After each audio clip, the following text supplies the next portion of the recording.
When did the Lindberghs map an air route to China? A. Before they worked for an airline. B. Before Charles worked with Dr. Carrel. C. After World War II. D. While designing the 747. Or E. When he was 30. Let's begin by locating where in the text we see the Lindberghs mapping an air route to China. We see this in the fourth paragraph, which tells us that in 1931 they charted a new route for a major airline from the east coast of the United States to the Orient, eventually landing in China. Because we can see from the text that they charted this route in 1931, this will help us when we have to compare other events and see if they happened earlier or later. Starting with A, before they worked for an airline. We can see that Charles and Anne worked for various airline companies during the 1930s. And this very job that they're doing, charting a new route from the east coast of the United States to the Orient, was done for a major airline, in other words, while working for an airline.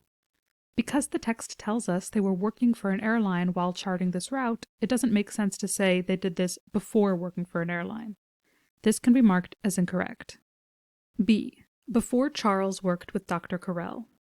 The fifth paragraph tells us that in 1935, Charles and Dr. Alexis Carrel were given a patent for an artificial heart. Because the text tells us that they mapped the route in 1931, and the patent was given in 1935, we can see that Charles worked with Dr. Carrel after mapping the flight. In other words, he mapped the flight before working with Dr. Carrel.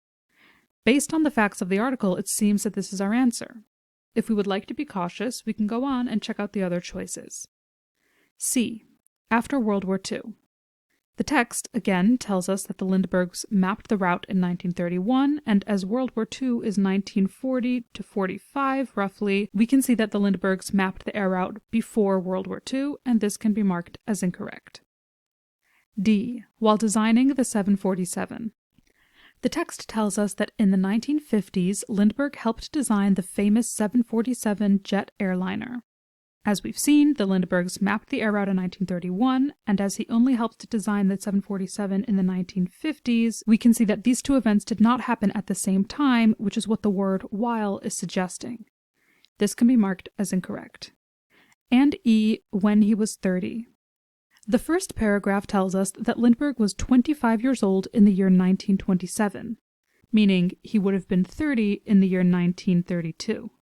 Because the text tells us the Lindberghs mapped this route in 1931, that would make Lindbergh only 29. This can be marked as incorrect, and B, before Charles worked with Dr. Carrel, can be marked as our final answer.